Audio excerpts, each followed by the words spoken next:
Pemirsa, Dewan Perwakilan Rakyat Daerah Banjarmasin menyampaikan sejumlah catatan penting dalam menyikapi laporan keterangan pertanggungjawaban Wali Kota Banjarmasin tahun anggaran 2021 melalui rapat paripurna. Sejumlah catatan penting disampaikan dalam bentuk rekomendasi yang diharapkan dapat dijadikan perbaikan jalannya pemerintahan dan pelaksanaan pembangunan ke depan.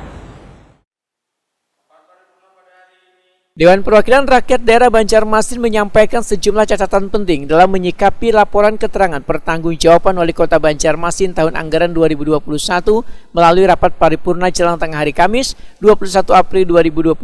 Sejumlah catatan penting disampaikan dalam bentuk rekomendasi yang diharapkan dapat dijadikan perbaikan jalannya pemerintahan dan pelaksanaan pembangunan ke depan. Namun rekomendasi dikeluarkan atas hasil pembahasan melalui Komisi terhadap LKPJ Wali Kota yang dibacakan Sekretaris DPRD Banjarmasin Iwan Ristianto sempat mendapat tanggapan dari anggota fraksi Partai Amanat Nasional Aprijadi terkait dengan rumah bencana. Karena waktu dibahas di Komisi 3, pembangunan rumah bencana kada dilanjutkan tapi waktu dibacakan akan kembali dibangun.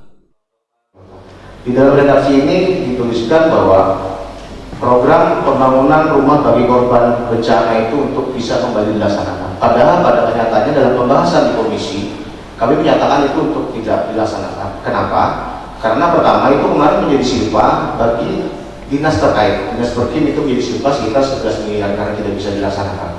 Nah, karena itu menjadi silpa, kami menuntut kembali kepada Dinas Perkim untuk kalaupun ini ingin dibangun harus ada 5 rekomendasi titik lahan yang akan disediakan, bukan cuma satu titik.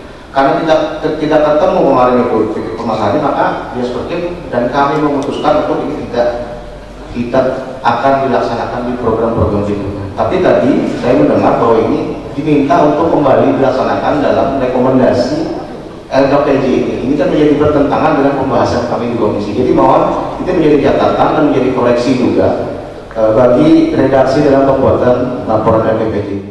Ketua DPRD Banjarmasin Hari Wijaya Wahtakuni Prima TV usai rapat berjanji akan memeriksa kembali hasil natulen rapat Komisi 3 tersebut.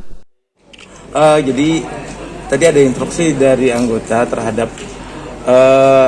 menurut anggota yang instruksi tadi bahwa hasil dari pembahasan di komisi bahwa untuk pembangunan rumah masyarakat yang imbas bencana kalau tidak salah tadi itu masih ditunda oleh Komisi 3, kan, tetapi secara redaksi yang dibacakan oleh Sekuan itu dilaksanakan. Nah, kita akan mencek lagi setelah ini notulensi rapat di komisi tersebut apakah memang anggota yang instruksi itu memang salah mempersepsikan hasil notulensi ataupun salah redaksi penulisan terhadap pidato yang disampaikan oleh Sekretaris DPRD tadi.